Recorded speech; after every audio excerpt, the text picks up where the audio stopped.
आगामी यात्रा वर्ष केउं यात्रा अनुष्ठान रे केउं कलाकार जोग देबे से विषय एक स्वतंत्र आलोचना आज संध्यारे आम चैनल ले यात्राश्री विश्व दरबार रे कॉमेडी स्टार दोया मेगास्टार मुनु पंडा आउ सिने सुपरस्टार लॉरेंस बेहेरा यात्रा सिंह बाहिनी रे मेगास्टार अजय मिश्र आउ ट्राजेडी क्वीन आपू मिश्र।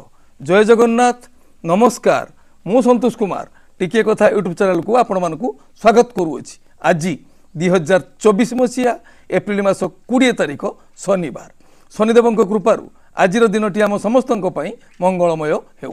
एबे आसंतु जीवा नाटकीय कार्यक्रम को आज कहार केउ नाटक केउठी यात्राश्री विश्व दरबार द्वितीय अभिनय रजनी बोरी मारकुणा बालेश्वर आज नाटक अबुझा आखिर अकुहा कथा रचना और निर्देशना इंजीनियर आशुतोष महापात्र संगीत एकन सार ओं श्री बाघाजतीन लोकनाट्य प्रथम अभिनय रजनी बड़पुखरी खईरा बालेश्वर आज नाटक कंदेई मारुछि उपरबाला रचना डॉक्टर निहार महांती निर्देशना शिव स्वाई संगीत मिहिर महांती। कलिंग गणनाट्य तृतीय अभिनय रजनी रामनगर केन्द्रापड़ा आज नाटक कमल देशर राजकुमारी रचना संतोष नारायण निर्देशना शारदा राणा संगीत विकास शुक्ला। यात्राश्री महाबाणेश्वरी द्वितीय अभिनय रजनी छेलिया बड़साई मयूरभंज आज नाटक बंधु बांधिछि मु दुख साथी रे रचना अक्षय राउत निर्देशना बुलु विश्वाल संगीत मानस सार। शिवानी गणनाट्य तृतीय अभिनय रजनी बाबर केन्द्रापड़ा आज नाटक गांधी भूमिका रे कन्हई दास रचना डॉक्टर दीपक जेना निर्देशना विनोद राउत संगीत विकास शुक्ला। अपेरा अशोक सम्राट प्रथम अभिनय रजनी जामझाड़ी बालेश्वर आज नाटक रक्त संपर्क रचना और निर्देशना यूनिक प्रदीप बेहेरा संगीत एकन सार।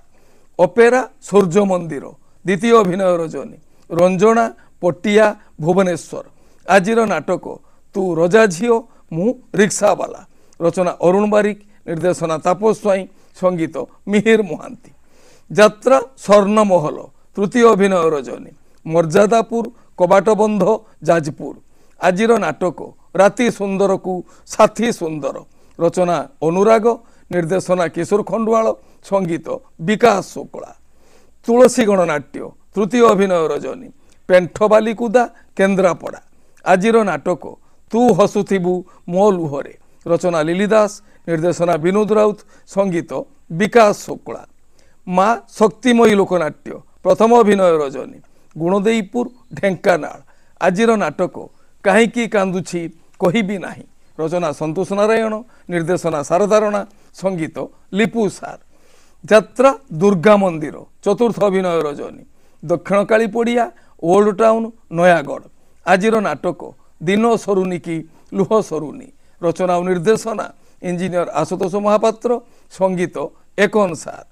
यात्रा आकाश गंगा द्वितीय अभिनय रजनी गंगोपड़ा पिपिली पुरी आज नाटक आकाशर लुह गंगार कुह रचना इंजीनियर सचिव स्वाई निर्देशना रंजन विश्वाल संगीत अमृतांशु पट्टनायक।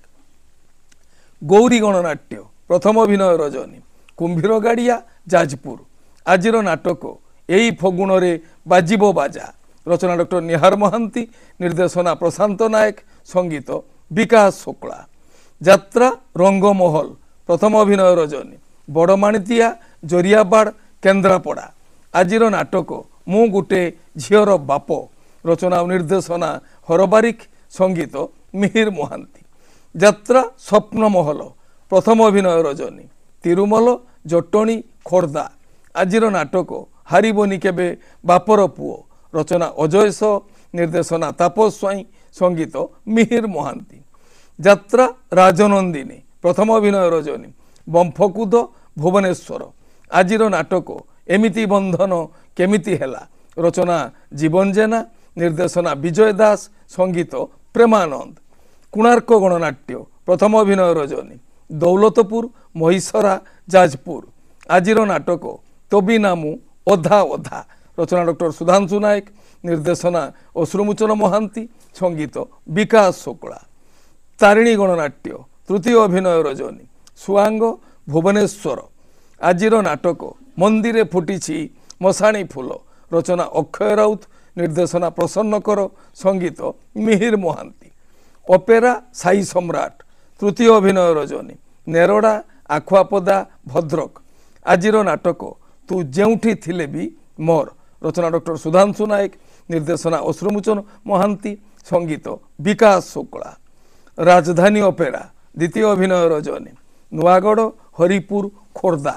ଆଜିର ନାଟକ ମାରୁ ମହାଭାରତ, ରଚନା ଡକ୍ଟର କୈଳାସ ମଲ୍ଲିକ, ନିର୍ଦ୍ଦେଶନା ଲାଲା ବୀରେନ ରାୟ, ସଙ୍ଗୀତ ଏକନ ସାର।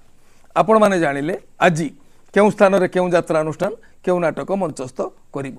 ମନେ ରଖନ୍ତୁ ଯାତ୍ରାପ୍ରେମୀ ଦର୍ଶକ ବନ୍ଧୁ, ସ୍ଥଳ ବିଶେଷରେ ବିଶେଷ କାରଣ ପାଇଁ ନାଟକର ନାମ ପରିବର୍ତ୍ତନ ହୋଇପାରେ, ଯାତ୍ରା ପରିବେଷଣ ମଧ୍ୟ ବାତିଲ ହୋଇପାରେ। ଟିକିଏ କଥା ଚ୍ୟାନେଲ ଆପଣମାନଙ୍କର ଚ୍ୟାନେଲ। ଟିକିଏ କଥା ଚ୍ୟାନେଲରେ ଯାତ୍ରା ସମ୍ପର୍କିତ ସମସ୍ତ ସଠିକ୍ ତଥ୍ୟ ଜାଣିବା ପାଇଁ ଚ୍ୟାନେଲକୁ ସବସ୍କ୍ରାଇବ୍ କରନ୍ତୁ, ଆଉ ପାଖରେ ଥିବା ବେଲ୍ ଆଇକନକୁ ଦବାଇ ଦିଅନ୍ତୁ। ଯଦି ଫେସବୁକରେ ଆପଣ ଆମର କାର୍ଯ୍ୟକ୍ରମ ଦେଖୁଛନ୍ତି ତାହେଲେ ପେଜକୁ ଫଲୋ କରନ୍ତୁ, ଲାଇକ୍ କରନ୍ତୁ ଆଉ ସେୟାର କରନ୍ତୁ। ଆସନ୍ତାକାଲି ସନ୍ଧ୍ୟାରେ ଆମ ଚ୍ୟାନେଲରେ ପ୍ରଶ୍ନ ଉତ୍ତର କାର୍ଯ୍ୟକ୍ରମ ଆଉ ମତାମତ ସମୀକ୍ଷା। ପ୍ରତ୍ୟେକ ରବିବାର ସନ୍ଧ୍ୟାରେ ଆପଣମାନଙ୍କ ପାଇଁ ଏକ ନିର୍ଦ୍ଦିଷ୍ଟ କାର୍ଯ୍ୟକ୍ରମ, ପ୍ରଶ୍ନ ଉତ୍ତର କାର୍ଯ୍ୟକ୍ରମ, ମତାମତ ସମୀକ୍ଷା। ଆଜିଠାରୁ ହିଁ ପ୍ରଶ୍ନ ପଚାରନ୍ତୁ ଆମର କମେଣ୍ଟ ବକ୍ସ ମାଧ୍ୟମରେ। ଏ ହେଲା ଆଜି ସକାଳର କିଛି ଯାତ୍ରା ସମ୍ପର୍କିତ ଖବର ଯାତ୍ରାପ୍ରେମୀ ଦର୍ଶକମାନଙ୍କ ପାଇଁ। ପୁଣି କିଛି ନୂଆ କଥା, ନୂଆ ସମ୍ଭାବନାର ବାର୍ତ୍ତା ନେଇ ମୁଁ ଆସିବି ଆଉ ଏକ ସ୍ୱତନ୍ତ୍ର ଏପିସୋଡ଼ରେ। ସେତେବେଳେ ପର୍ଯ୍ୟନ୍ତ ବିଦାୟ ଦିଅନ୍ତୁ। ନମସ୍ତେ, ଭଲରେ ରହିବା ସମସ୍ତେ। ଜୟ ଜଗନ୍ନାଥ।